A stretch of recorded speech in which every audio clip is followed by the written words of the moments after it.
Hi, I'm Paul Wilson from Nimmer Valley Dairy. Welcome back to the Cheese Kitchen. Today we're going to use the cheese that we made last episode, the feta, the traditional feta. And today Kat's going to make us a delicious Greek salad. So the first thing that I'd like to do is just cut up my tomatoes. When you cut up tomatoes and give them a little bit of time to sit in salt and pepper, they develop more flavour. And what does feta mean? What's the real definition of feta? It means slice in Greek. Traditionally, you would take out a block of feta and just take a slice off and then put that on top of your salad. So it was kind of eaten in place of meat. Because if you eat the sheep or the cow or the goat, they're gone, obviously. So it's a way of getting the best of that animal without losing it. So I've been cutting up the tomatoes and the cucumber ready to go for our salad. So what I'll do now is I'll start working the tomato juice into the cucumber. And so what I'm basically doing now is trying to bruise the tomato a little bit so that the liquid comes out. You can do that by giving it a good decent stir, or you can do it by adding a little bit of salt. Pepper, work it again. And just sort of set it off to the side. I'll chop the basil.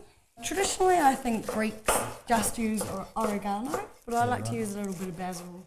And that can kind of go on at any time as well. That won't affect your flavour.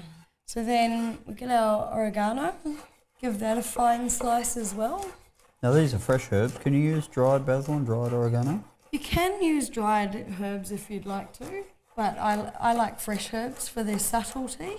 They're a little bit more complex in flavour. I find dried herbs a little bit overpowering. Yeah. And with such a simple salad like a Greek salad where you've only got a few components, you kind of want to minimise somebody being too strong for somebody else. Yeah, right. So now our tomatoes have sat for about 15-20 minutes.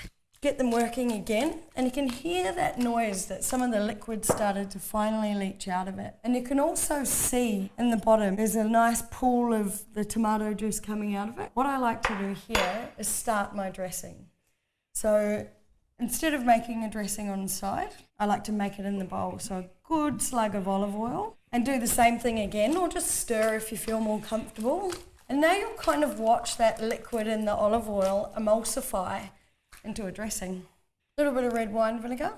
Now that we've got that all working, ready to add our feta, and I just like to crumble a little bit into it, add our olives, and just give that a toss together.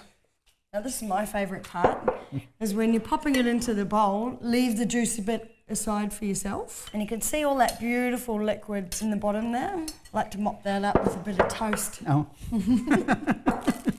Yummy. That looks delicious, Kat. Thanks for tuning in. The recipe details are down below. And tune in next time where we'll talk about making bloomy white mould cheeses like Camembert or Brie. Yummy. Yep. See you then. Thank you. Thank you.